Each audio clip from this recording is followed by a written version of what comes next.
Good evening. When arguments rage about illegal immigration and dinghies making it to Britain, it is all too easy for many people just to think in terms of statistics and not of real lives, real flesh and blood. There was a reminder in the early hours of this morning in the dark and icy cold of the risks, of the mortal dangers and, yes, of the criminality of the crossings of the Channel in flimsy boats. One started sinking at 3 o'clock. The crew of a British fishing boat somehow managed to haul to safety 31 of the 43 who were rescued. For at least 4 others, and perhaps many more, it was already too late. Only yesterday, the Prime Minister was talking up new measures to stop illegal crossings.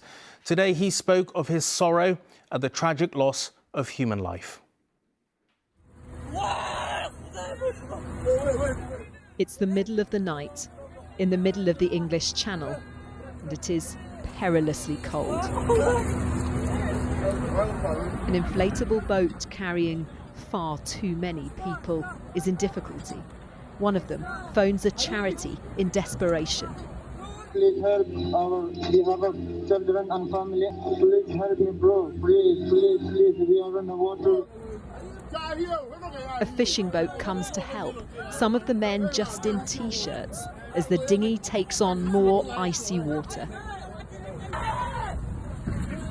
Eventually, as a lifeboat arrives, the inflatable is almost submerged.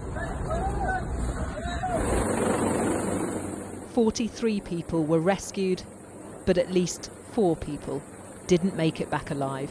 The bottom of the rigid inflatable boat with the migrants on had fallen away, so you had all these people in the water, soaking wet, freezing cold, panicking, really scared. It's a sad incident, we're talking about human beings and people's lives. It was only yesterday the government announced its plan to cut Channel crossings. Today, the Home Secretary said these deaths illustrate the need for action. Crossing the Channel in unseaworthy vessels is a lethally dangerous endeavour. It is for this reason, above all, that we are working so hard to destroy the business model of the people smugglers, evil, organised criminals who treat human beings as cargo. More than 40,000 people have crossed these dangerous waters so far this year. Who knows whether the government's threat of tougher enforcement will change things? We do know the very real risk of death isn't stopping them. Just hours after the tragedy, we watched as others were brought to shore in a lifeboat. The PM hinted very vaguely at new safe legal routes to asylum in the UK. We need to know what those routes are going to look like and when they're going to be available. That is the only way we stop the small boat crossings, is by giving people the opportunity to make their claim for asylum before needing to get into the water. Some might describe these as the lucky ones. It's thought others are still missing. Searches continued into the evening, but no one could survive long in these waters. Rebecca Barry, News at 10, Dover.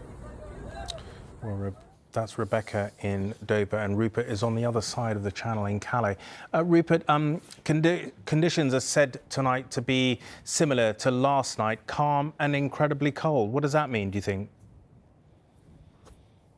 Yeah, that's right. It's a little bit windier here tonight than it was in the early hours of this morning. You got to think about the moment that those people set off. They knew where they were heading. The conditions relatively calm, which is what those who are driving these boats are looking for, really. It's less about the cold and it's more about the sea state.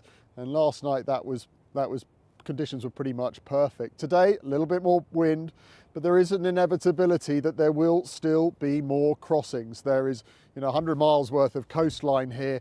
It's very easy for those wanting to make those crossings to sort of disappear into the shadows and find their way out into the sea. So there's no doubt that here in Calais and further up the coast to Dunkirk tonight, there are people thinking about making those exact same crossings, even though it's bitterly cold and extremely dangerous.